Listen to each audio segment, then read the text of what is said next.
Donc, je rappelle que les webinaires sont enregistrés. On vous met donc en silencieux. Si vous souhaitez poser des questions, vous pouvez soit utiliser le chat avec la petite bulle qui est en haut à droite de votre écran, ou alors les poser à l'oral. À ce moment-là, il vous suffit de lever la main et on vous donnera la parole. Mais si vous la posez à l'oral, alors vous serez enregistré également. Voilà.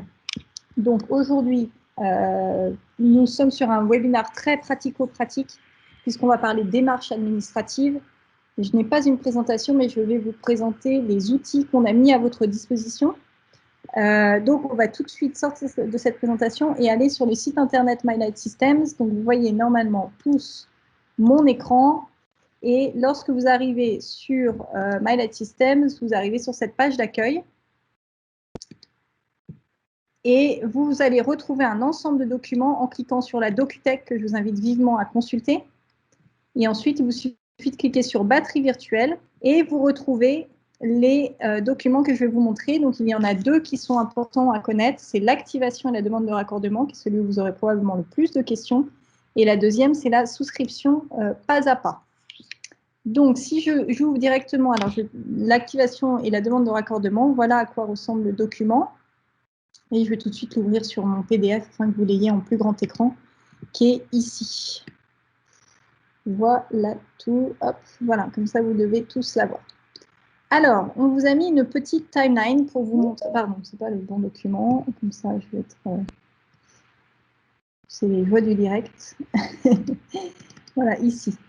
On vous a mis une petite timeline qui remet les étapes classiques d'une installation pour vous montrer que la batterie virtuelle et les démarches administratives de la batterie virtuelle ne changent pas du tout fondamentalement la manière dont vous avez l'habitude de procéder quand vous faites une installation en autoconsommation solaire.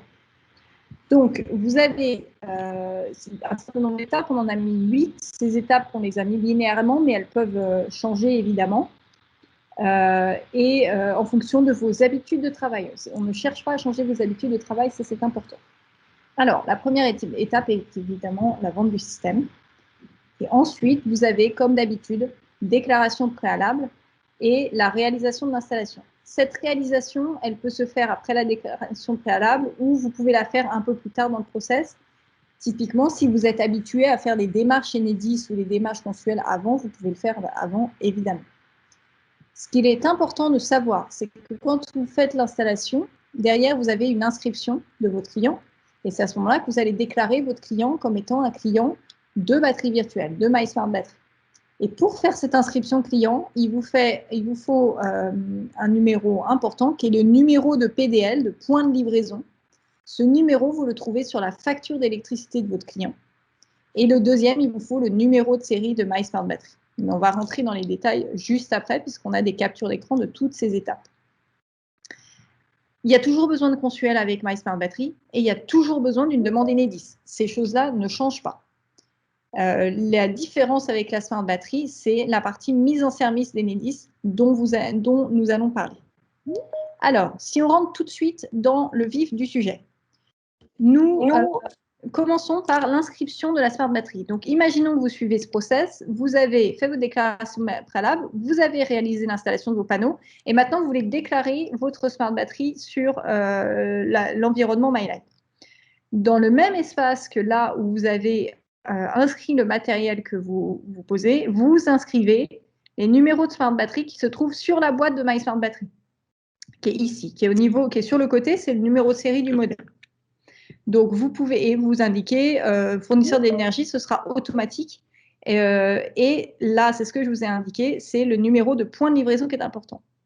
Autre numéro important que je n'ai pas encore mentionné, c'est le fameux numéro Enedis Connect. Et on va le voir juste après, puisque je vais vous montrer toutes les étapes que vous devez faire avec Enedis. Une fois de plus, je pense que cette présentation va être un peu dense. Donc, vous pouvez retrouver ces documents sur notre site et le consulter à tête reposée au calme. Alors, une fois que vous avez rentré tous ces documents, vous allez pouvoir passer, pardon, je suis remontée, hop. Vous allez pouvoir passer ici, dans votre espace ProPortal, au suivi de votre installation. Un point important et un point nouveau par rapport à ceux qui faisaient des batteries virtuelles avec des concurrents ou avec l'ancienne méthode, c'est que dans le cas de la nouvelle batterie virtuelle, il faut savoir qu'on est dans le cadre d'un contrat qu'on appelle contrat unique d'injection. Donc, MyLight Systems va prendre en charge la relation avec Enedis. Il faut donc que vous nous transmettiez votre consuel. Vous pouvez le télécharger sur notre site à cet endroit-là dans votre espace ProPortal. Donc, je répète, numéro Enedis Connect, et là, cette fois-ci, numéro de consuel et téléchargement de votre consuel. OK ? Je ne sais pas pourquoi ma flèche ne marche pas, pardon. Une fois que vous avez fait ça, vous avez une interface dédiée qui vous permet de suivre l'état d'avancement de votre inscription de Smart Battery. Comme MyLight Systems va prendre en charge une partie des démarches, entre autres les démarches Enedis, il est important pour nous de vous donner de la visibilité sur où ça en est. Et là, vous voyez, vous pouvez voir que l'interface de votre client, là, par exemple, Monsieur Dupont-Arnaud, vous avez bien déclaré le bon volume de Smart Battery, donc ça, on est bon. Vous avez bien déclaré le numéro Enedis. Vous avez ensuite rempli le consuel et là, vous voyez les étapes de démarrage. Donc là, on est sur une batterie qui est finie. Si jamais vous êtes en cas d'information partielle, eh ben, il vous manquera un certain nombre d'informations. OK ? Donc tous, dès que vous avez un espace pro, vous avez cet onglet de suivi My Smart Battery de vos Smart Batteries. Donc si votre client vous appelle pour savoir où il en est, vous pouvez lui répondre. Point important. Pour vos clients également, le client peut également, dès qu'il a accès à son interface MyHome, donc c'est-à-dire au moment de l'inscription de son matériel, il a également une information sur le statut de sa Smart Battery. Donc, il peut vraiment tout voir. Dès qu'elle est active, là, il la verra en temps réel. Alors, rentrons dans le vif du sujet. Est-ce que j'ai des questions déjà sur cette première partie? J'ai pas l'impression. Bonjour à tous. Oui, il y a une question. Où trouver le numéro d'Enedis Connect? Alors, je pense qu'on va le voir juste après. Parfaite transition, c'est parfait. Donc oui, le numéro d'Enedis Connect, c'est sur l'interface Enedis, évidemment. Donc, interface Enedis, on vous a fait des captures d'écran d'absolument toutes les pages. Alors, première page, Enedis Connect. Si vous ne savez pas où aller, donc, vous arrivez sur « Accéder à mon espace client ». Il faut savoir, pour ceux qui ne le savent pas, Enedis Connect a avant tout été pensé pour les particuliers. Donc, il n'a pas été spécialement pensé pour les professionnels. Donc, c'est vrai que normalement, c'est le particulier qui remplit. C'est pour ça que certaines questions peuvent être un peu déroutantes pour ceux qui ne l'ont jamais fait. Voilà, excusez-moi, à chaque fois que je clique sur la flèche, ça me ramène en haut. Il faut que j'arrête. Donc, première étape, vous faites une nouvelle demande. Là, dans ce cas-là, il y a Myriam Poulain qui a fait une demande, qui a mis son code postal, donc classique. Et ça ne change rien par rapport à ce que vous faisiez depuis toujours. Donc, vous démarrez une nouvelle demande en ligne. Et là, vous indiquez la nature de votre projet. Nous sommes bien, avec la batterie virtuelle, dans une installation de production avec injection du surplus. C'est l'autoconsommation. Donc, si vous faisiez déjà de l'EDFOA, ça ne change rien. C'est à cet endroit-là qu'il y a un changement. Vous n'êtes plus dans le cas bénéficier de l'obligation d'achat, qui est le cas de la revente EDFOA. Vous n'êtes pas non plus dans céder son surplus à Enedis, qui est dans le cas des conventions d'autoconsommation, les fameuses KE, donc quand on cède gratuitement. Vous êtes dans le cas des autres cas de vente et de cession du surplus injecté, puisque vous le cédez à MyLight Systems. Une fois que vous êtes là, vous devez indiquer notre partenaire qui est responsable d'équilibre, qui est dans notre cas Axpo Solutions AG. Donc ça, c'est la première étape où cela change. Une fois que vous avez fait ça, vous continuez comme d'habitude, localisation du projet, ça ne change rien à ce que vous faites d'habitude. Si vous le faites pour votre client, à ce moment-là, vous êtes un mandataire, ou un tiers autorisé éventuellement. Donc là, c'est que vous avez un mandat de représentation, hein, bien important.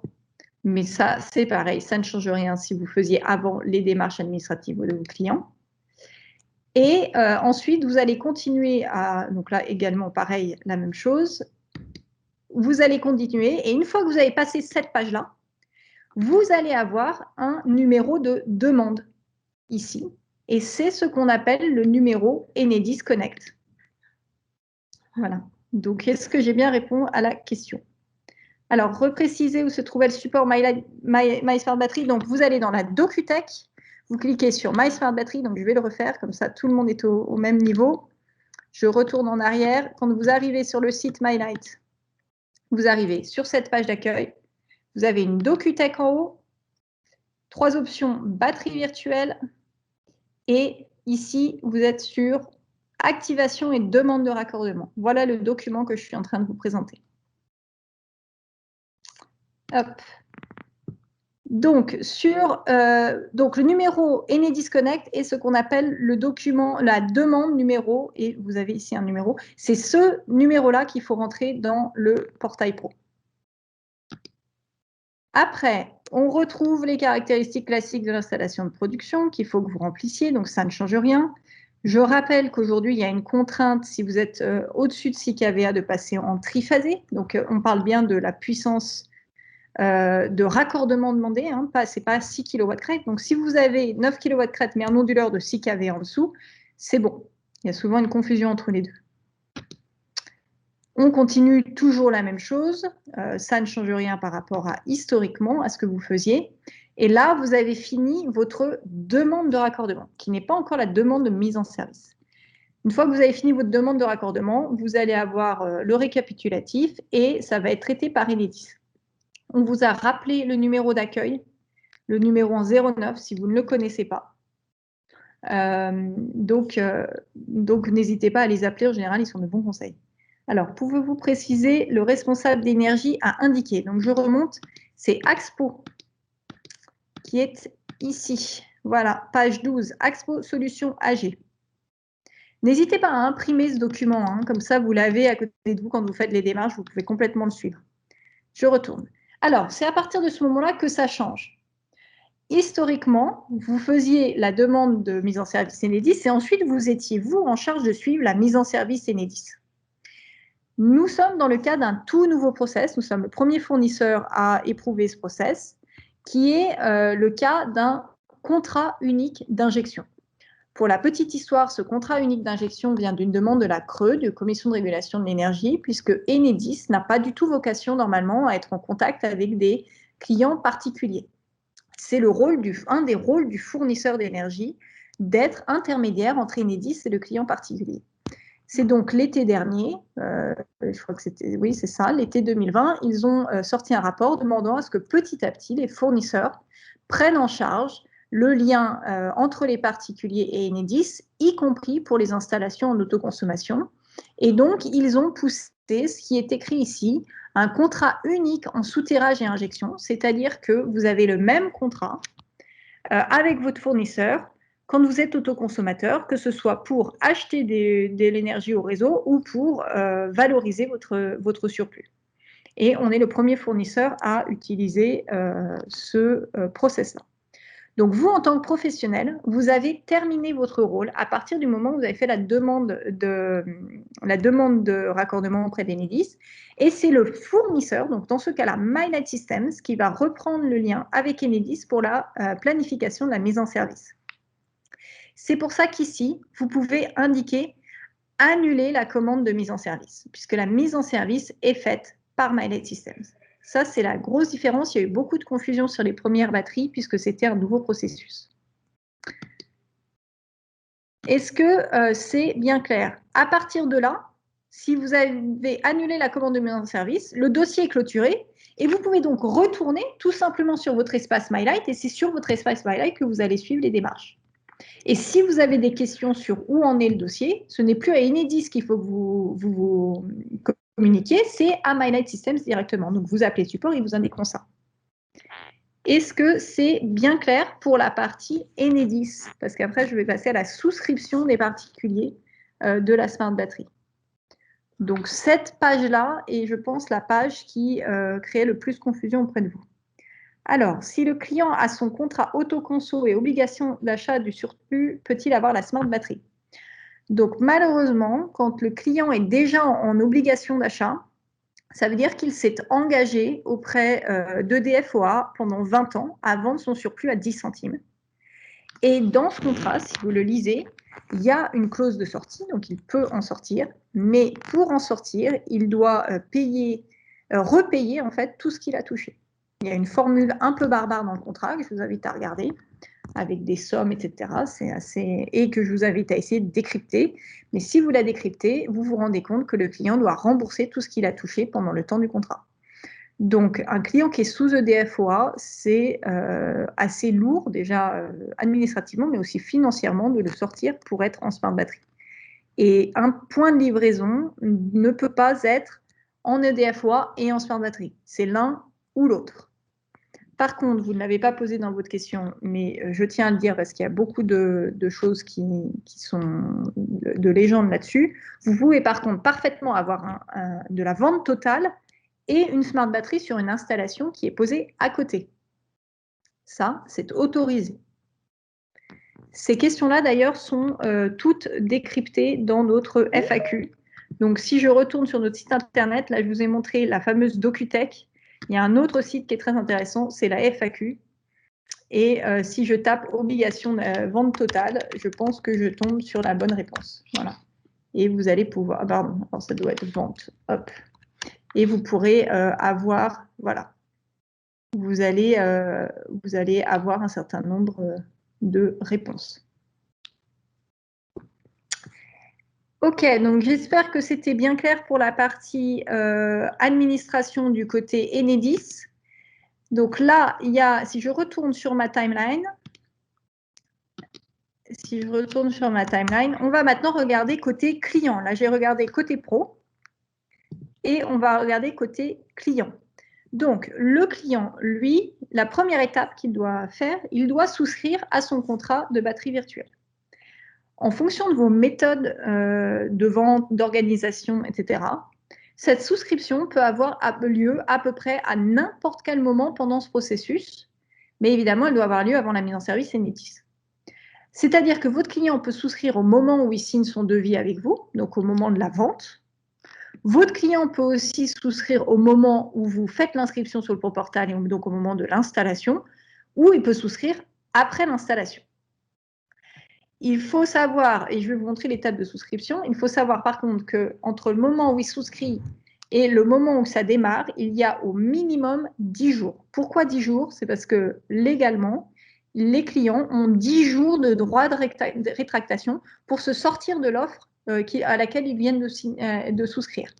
Donc nous, pendant ces 10 jours, nous ne faisons rien. Donc il faut bien savoir qu'il y a 10 jours incompressibles entre le moment où il se souscrit et le moment où sa smart battery démarre pour des questions légales.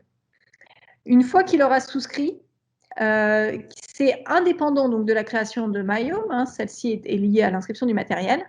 Il va également pouvoir suivre ces étapes. Alors, je retourne sur le deuxième document. Donc, si je vous montre où il est ce deuxième document, vous allez dans la DocuTech, toujours batterie virtuelle, et cette fois-ci, c'est le document souscription pas à pas. Et c'est ce que je vais vous présenter à l'instant.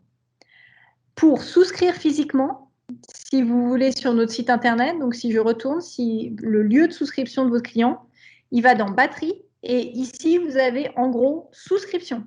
Et là, il arrive sur le logiciel où il va choisir son offre de souscription. OK ? Donc, je retourne sur mon document que vous pouvez trouver à n'importe quel moment sur notre site de DocuTech. Alors, première étape, évidemment, il faut qu'il choisisse sa capacité.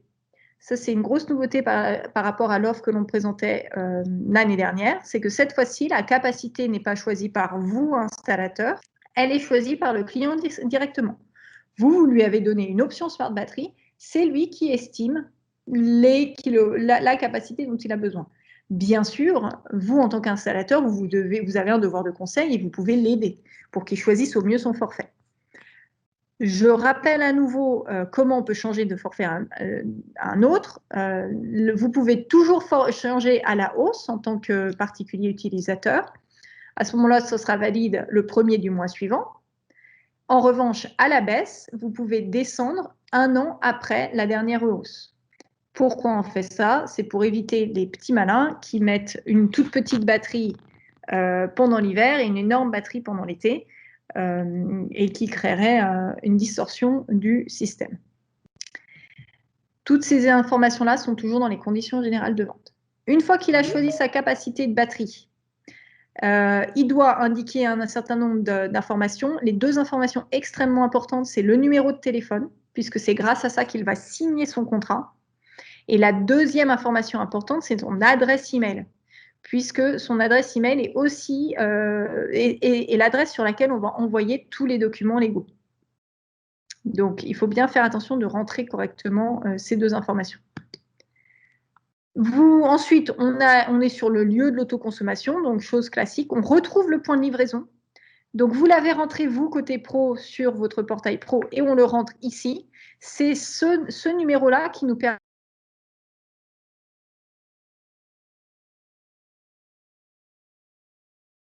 C'est la facture annuelle, en particulier pour les gens qui veulent être en échéancier linéaire, parce que c'est à partir de cette donnée-là que l'on va pouvoir calculer l'échéancier du client. Donc, cette information-là est également extrêmement importante. Nous continuons. Alors, 2 options. Ça, c'est aussi une nouveauté de l'offre. Votre client peut soit choisir un échéancier linéaire. Alors, comment est calculé cet échéancier? On va prendre sa facture historique.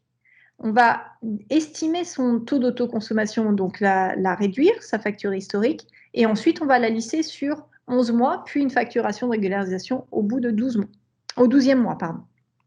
Donc là, on est vraiment sur les gens qui veulent payer de manière identique toute l'année. L'autre option, c'est le prélèvement temps réel. Nous, on l'appelle aussi le prélèvement de manière solaire, c'est-à-dire que c'est un prélèvement qui est vraiment au plus près de sa consommation. C'est grâce à ce prélèvement-là qu'il peut avoir des factures avec 0 kWh pendant les mois d'été. Si vous êtes en échéancier linéaire, il aura moins cette impression de vraiment ne pas payer d'électricité pendant l'été. Ça, je tiens à le préciser.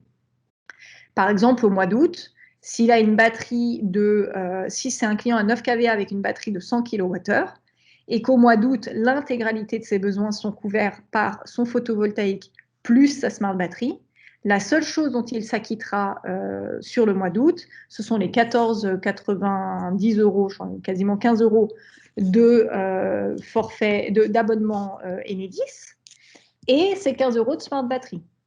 Donc, c'est-à-dire qu'il paiera 29 € sur son mois d'août et pas plus.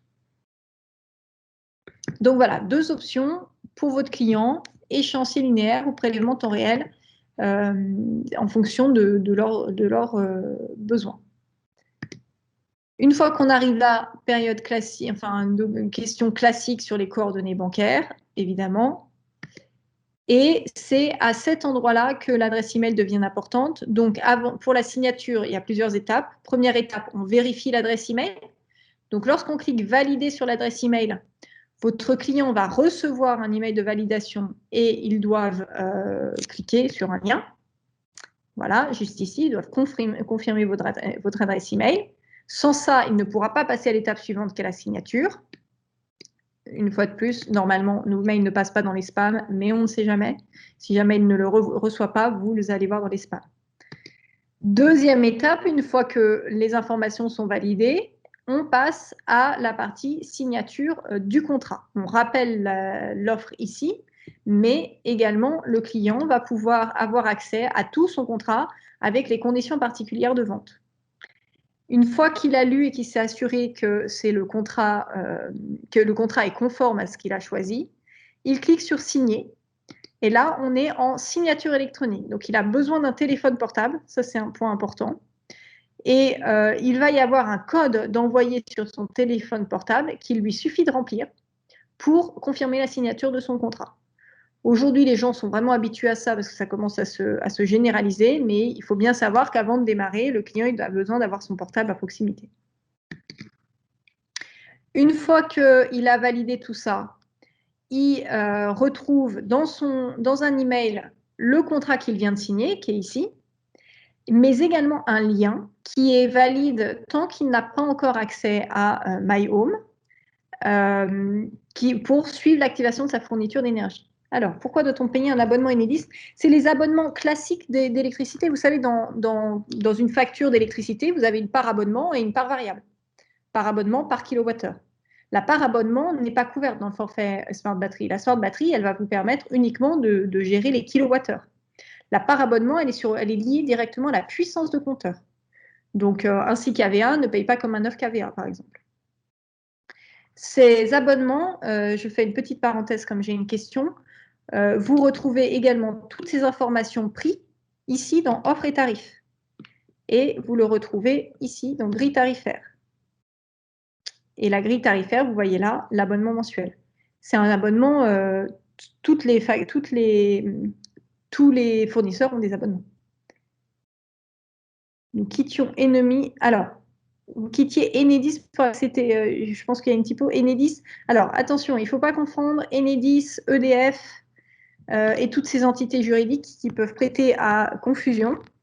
Donc, je rappelle qui est qui, et c'est vrai qu'on ne l'a pas fait en webinaire, mais je pense qu'on va le rajouter en session spéciale, puisque la semaine prochaine est notre dernière session, sur une description un petit peu du monde de l'énergie, puisqu'il y a beaucoup de confusion. On confond souvent EDF et Enedis. Alors, Enedis est une filiale d'EDF, je comprends que ça puisse prêter à confusion, mais Enedis n'a pas du tout le même rôle qu'EDF. Enedis, c'est vraiment celui qui maintient les câbles de basse tension. Donc, c'est la personne qui maintient l'infrastructure, qui est vraiment, c'est pas la personne qui vend l'énergie. Et les seules personnes qui ne sont pas chez Enedis, ce sont des gens qui sont chez ce qu'on appelle des ELD, donc c'est des régies locales d'électricité. Mais 95% des Français, enfin même plus que ça, hein, pour vous donner les chiffres, sur 22 millions de points de livraison, vous n'avez que 2,5 millions de personnes qui ne sont pas chez Enedis. Et qui sont chez des gens comme Électricité de Strasbourg pour les gens qui sont dans l'Est de la France, GEG Grenoble pour ceux qui sont dans la région Rhône-Alpes. Enfin voilà, il y a une centaine de ce qu'on appelle des ELD ou des régies locales, hein, des gestionnaires locaux de réseau. Mais à partir du moment où la maison est connectée physiquement au réseau, vous êtes chez Enedis ou chez une ELD, à ne pas confondre avec EDF. EDF, lui, est celui qui va vous vendre l'énergie, qui va être aussi un producteur, un fournisseur. Voilà. Donc Enedis n'est pas EDF. D'où l'abonnement. L'abonnement qui est lié à la puissance. L'abonnement, c'est aussi votre abonnement au Linky. Au Linky ou à tout autre compteur d'électricité. Hein. Vous payez un abonnement au compteur. Le compteur ne vous appartient pas dans votre maison, il faut le savoir. Donc voilà, ça englobe tout un tas de frais pour bénéficier du réseau français. J'espère que j'ai pu répondre à la question. Mais c'est très bien, ça nous donne un futur thème de webinar, si vous vouliez encore vos sessions du vendredi midi. Alors, une fois que... Donc, juste pour terminer, puisqu'il me reste une petite minute, et après, je pourrais prendre d'autres questions quand même. Donc, votre client, une fois qu'il a reçu cet email, ici, il a un lien, et il peut suivre où en est son contrat. Comme ça, si jamais, ça lui permet vraiment de savoir si ça a avancé. Donc, par exemple, signer, c'est la première étape.